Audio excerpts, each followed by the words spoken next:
is Siamonga Mdubeki. He's the writer and producer of a play called Isililo.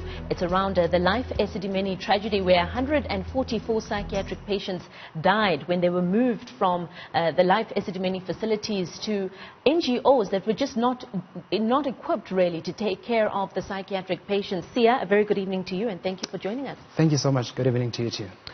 Tell us a bit about, the decision to have an entire play around such a huge tragedy. What informed that decision? Where did this even begin? Well, I think it is 2016, 2017, and I came across a headline that said at least 144 people died during the life esidimeni incident. And I remember saying to myself, there is no way this can be normal. 144 people died and nothing was done about that. And a few days after, people continued like nothing happened. We were all back to our own lives. And I thought to myself, because I'm a writer, I'm a theater maker, I could use the platform that I'm in to voice out my feelings about the issue. Hence, it seems like it's something that is not really being taken seriously. Sure. What are your feelings on this issue? When you speak about your feelings on this issue, what are they? It's anger more than anything else. Because I usually think of, there's a saying that goes, when the elephants fight, it's the grass that suffers. Those 144 people that died, there's people that we don't know about that are suffering. It could have been a family member who was a breadwinner at home. After they died, then it means they were left with no one to look at. And for me, I thought, there's no way this can be normal. There's no way this can be right. There's no way that nothing is being done about it. A year comes, we celebrate, we commemorate, so we say, the event, and no one has been held accountable. Since then, even today, nothing has been done. And headlines keep on coming. Headlines keep on coming. Sure. So-and-so resigned, so-and-so was suspended. But nothing is being done. Yeah. I mean, one of the things that I thought about when I saw that this play was, in the works was the families. Were they consulted? Did they know that this is something that you're working on? Who was part of this decision-making process? Well, first step that I did was to contact the families. Obviously, at first, they were not willing to, because also remember, these are the families that have just received a compensation fund.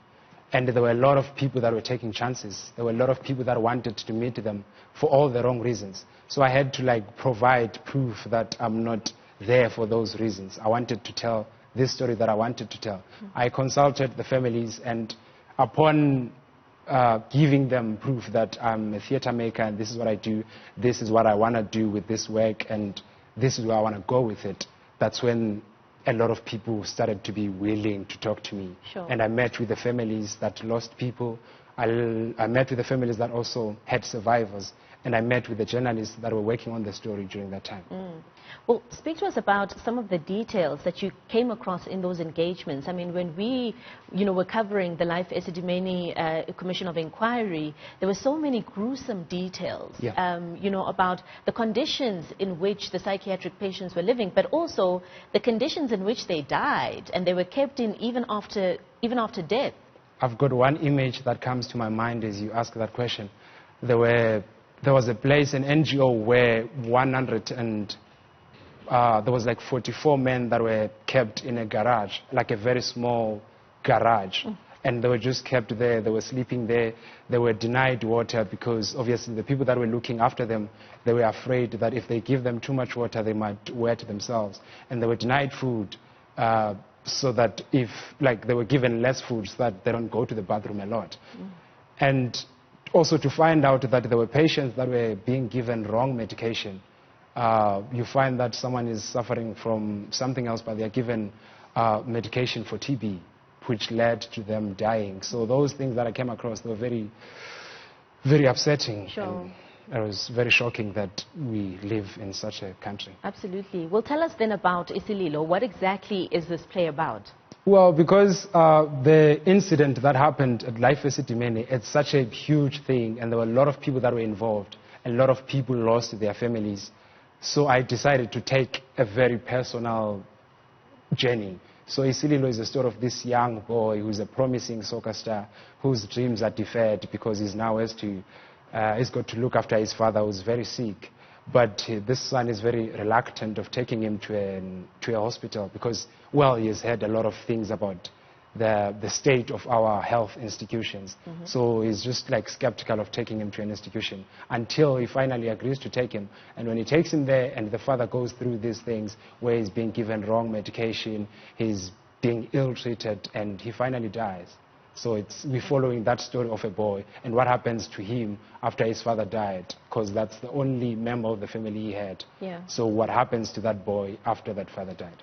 I mean, so this story, are you taking, accounts from the different family members and the journalists on what they said to, kind of make up this play? Or is it a story that you might have maybe come across during your engagements with all these stakeholders? Well, I'm taking all these elements from the stories that I got, because remember, I met a lot of families and they all had different families.